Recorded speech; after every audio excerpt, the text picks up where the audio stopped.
আসসালামু আলাইকুম, সবাই কেমন আছেন? আজকে আপনাদের মাঝে একটা খুব গুরুত্বপূর্ণ একটা বিষয় শেয়ার করব।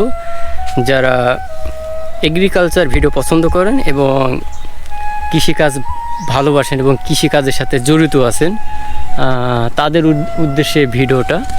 অবশ্যই ভিডিওটা দেখার আগে ভিডিওটা লাইক, কমেন্ট, শেয়ার করবেন, আপনাদের মূল্যবান মতামত জানাবেন। আপনাদের প্রত্যেকজনের ভালোবাসার অপেক্ষায় থাকি এবং আমার ইউটিউব এবং ফেসবুকের সাথে যারা সম্পৃক্ত আছেন এবং আমার মেম্বারশিপ, তাদের কাছে আমি অনেক কৃতজ্ঞ যে আমাকে অনেক ভালোবাসা দেন। আমাকে চিনেন না, জানেন না, তারপর আমার ভিডিওগুলো দেখেন, লাইক করেন, কমেন্ট করেন, শেয়ার করেন। এই জন্য আপনাদের অনেক ধন্যবাদ। তো গাইস, আজকে যে বিষয় আমি আপনাদের মাঝে শেয়ার করব, যারা বিশেষ করে পান বরজ চাষাবাদ করেন, যারা নতুন স্পেশালি তাদের জন্য, যারা পুরাতন তারা তো সবাই জানে। আমি যেটা শেয়ার করব সেটা হচ্ছে যে আজকে বরজে, পান বরজে যখন আপনার অতিরিক্ত যখন বৃষ্টিপাত হয়, অতিরিক্ত যখন দেখা যাচ্ছে বাদলি পড়ে, অতিরিক্ত বৃষ্টি, সেই অবস্থায় আপনার বরজে যে কচার পাতা দেখতে পাচ্ছেন, বরজের কচার পাতা, এই যে বরজে কচার পাতা, এটা আপনাকে বরজে রাখা যাবে না। অতিরিক্ত বৃষ্টি, রোদ নাই, এই অবস্থা আপনাকে কচার পাতা সব কেটে ফেলতে হবে। প্রচুর পরিমাণ কচার পাতা, এগুলো কেটে ফেলতে হবে। যদি না কাটেন তাহলে কী হবে জানেন?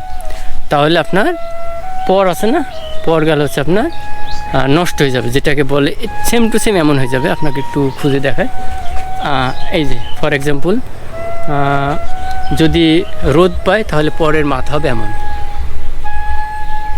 আর যদি আপনি কচার পাতা না কাটেন, অতিরিক্ত বৃষ্টি হচ্ছে, রোদ পাচ্ছে না, তাহলে আপনার পরের মাথা হয়ে যাবে এমন। এমন হয়ে যাবে, নষ্ট হয়ে যাবে। তো এই জন্য আপনাদের উদ্দেশ্য আমি এই ভিডিওটা করা। যারা নতুন তারা অবশ্যই এই বিষয়টা খেয়াল করবেন। অনেকে আছে যে এগুলা জানে না, নতুন বরজ তৈরি করছে, দেখা যাচ্ছে যে পানের দাম দেখে অনেকে আছে যে বরজ করেন। একটা খেতে যে লাভবান হচ্ছে একজনের দেখে আরেকজন করবে, এটা স্বাভাবিক। সেটা পান ক্ষেত হোক, ধান ক্ষেত হোক, মরিচ ক্ষেত হোক, ইত্যাদি, বা কোনো একটা বিজনেস হোক। তো এই জন্য আপনাদেরকে আমি এই বিষয়ে প্রত্যেকটা বিষয় শেয়ার করি। শুধু এগ্রিকালচার না, দেখা যাচ্ছে যে কোনো একটা বিষয় দেখা যাচ্ছে এই তথ্যটা দিলে হয়তো আমার অপর ভাইয়ের উপকার হবে, সেই বিষয়ে আমি আপনাদের মাঝে শেয়ার করার চেষ্টা করি। তো এটা আপনার মাস্ট বি, আমি যেটা বললাম মাস্ট বি, আপনাকে এই কচার পাতাটা কাটতে হবে। যদি না কাটেন তাহলে আপনার ওই পরের মাথাগুলো সব নষ্ট হয়ে যাবে, পরের মাথা বুঝে যাবে। তো এই জন্য আপনাদের আমার এই ভিডিওটা করা, যে আপনারা এই কচার পাতাটা কেটে কচার পাতাগুলো বের করে ফেলে দিবেন। যখন কচার পাতাটা কচা গাছটা লাগে, কখন মানুষ, এটাও একটা বিষয়। কচার গাছটা লাগার দুইটা উপকার আছে। ফার্স্ট অফ অল, একটা উপকার হচ্ছে যে আপনার যখন অতিরিক্ত ঝড় বাতাস হয়, তো থেউন আমরা বলি এইগুলাকে, বাঁশ, এই যে পেলা, এইটা হচ্ছে থেউন। এটা দীর্ঘদিন হওয়ার পর কিন্তু পচে যায় গোড়াগুলা। তো গোড়াগুলো পচে গেলে অনেক সময় ঝড় বৃষ্টি বা ঝকাশ হলে বটটা কাত হওয়া বা ঝুঁকে দেওয়া বা একবারই পড়ে যাওয়ার একটা চান্সটা বেশি থাকে। এই জন্য কি আমরা এই নলা দিই, অনেকে নলা বলে, অনেকজন কচার গাছ বলে, এক এক জায়গার এক এক ভাষা, এটা আপনাদের বুঝে নিতে হবে। তো সেই ক্ষেত্রে কি হবে, এই গাছটা আপনার ওই সেফটি দিবে। থেউন যেটা দিতে পারবে না, সেটা ওই কচা গাছ দিতে পারবে, এই নলাটা দিতে পারবে, সাপোর্টের জন্য এবং ধরে রাখার জন্য পিলার হিসাবে।